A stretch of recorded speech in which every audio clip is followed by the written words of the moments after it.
Next graph जो हमें समझना है वो है लाइफ एक्सपेक्टेंसी का। बोर्ड एग्ज़ाम ने अगर प्रीवियस पेपर देखोगे तो शायद दो बार ही क्वेश्चन पूछ चुका है लाइफ एक्सपेक्टेंसी ग्राफ पे। 6 मार्क्स का ग्राफ होगा, सिंपल होता है, इसीलिए हमें सारे ग्राफ्स को कवर कर रहे हैं और मैप को भी। अब देखो इसमें क्या है, सबसे पहले पूछेगा कि what does the graph show. तो graph shows the life expectancy of Brazil and India. ये तो बहुत ही सिंपल हो गया। अब देखते हैं यहाँ पे, रीड करते हैं। This graph shows the life expectancy of Brazil and India. पर क्वेश्चन है कि व्हाट इज़ लाइफ एक्सपेक्टेंसी। तो ये क्या होता है life expectancy? This means average number of years a person born in a country is expected to live. तो अगर किसी एक पर्टिकुलर देश में कोई इंसान जन्म हुआ है उसका, तो वो कितना साल जिएगा एवरेज, है ना। हो सकता है कोई उसे ज़्यादा जी ले, कोई उसे कम जी ले, लेकिन ऑन एन एवरेज कितना साल कोई इंसान उस देश में जीता है, उसे हम क्या कहते हैं, लाइफ एक्सपेक्टेंसी।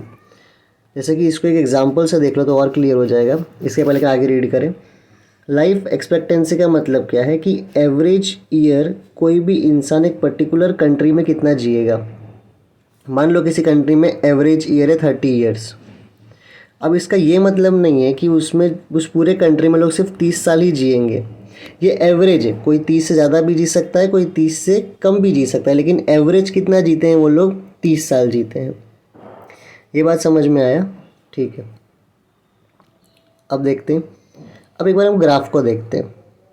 तो अगर हम ब्राज़ील के लाइफ एक्सपेक्टेंसी को देखें, अगर ब्राज़ील में 1960 में देखो तो जो लाइफ एक्सपेक्टेंसी थी वो थी 54 ईयर्स। मतलब ब्राज़ील में 1960 में जो लोग एवरेज एज जी रहे थे वो कितना था, 54 ईयर्स। 1970 में 59 ईयर्स, और अगर 2016 में देखो तो वो कितना है, 75 ईयर्स। इंडिया में देखते हैं, इंडिया में 1960 में जो लाइफ एक्सपेक्टेंसी या एवरेज लाइफ थी वो कितनी थी, खाली 41 ईयर्स। 1970 में 48 ईयर्स, और देखोगे साल बाई साल वो बढ़ते जा रहा है, और 2016 में वो कितना हो चुका है, 68 ईयर्स। इस ग्राफ से हमें ये समझ आता है कि 2016 के हिसाब से ब्राज़ील में जो एवरेज एज उम्र जो जी रहे हैं वो कितना है, 75 ईयर्स, और इंडिया में वो कितना है, 68 ईयर्स। दोनों ही कंट्री में एक चीज़ जो कॉमन है वो ये है कि हर साल, जैसे ही हर डेकेड, हर 10 साल में जो लाइफ एक्सपेक्टेंसी है वो क्या है, बढ़ रही है। अब ये कॉमन क्वेश्चन होता है कि लाइफ एक्सपेक्टेंसी क्यों बढ़ रहा है। देखो उसका आंसर यहाँ पे 3 रीज़न तुम्हें देना है कि improvement in the health facilities, की जो हेल्थ फैसिलिटीज़ है उसमें इम्प्रूवमेंट देखने को मिल रहा है, मेडिकल साइंस में या मेडिकल फील्ड में प्रोग्रेस देखने को मिल रहा है, और न्यूट्रिशियस फूड लोगों को मिल रहा है।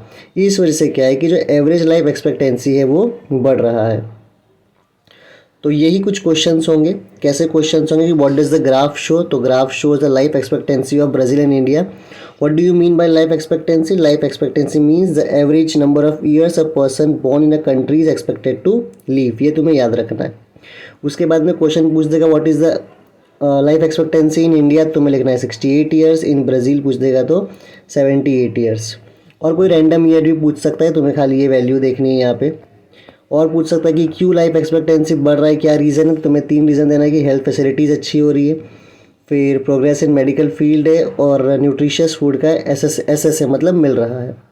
तो आई होप आपको ये वाला भी ग्राफ समझ में आया होगा, और इससे हम इस चैप्टर का सारा ग्राफ क्लियर कर चुके हैं। अब हम नेक्स्ट चैप्टर या फिर पहले चैप्टर नंबर 9 के ग्राफ्स और मैप कवर करेंगे।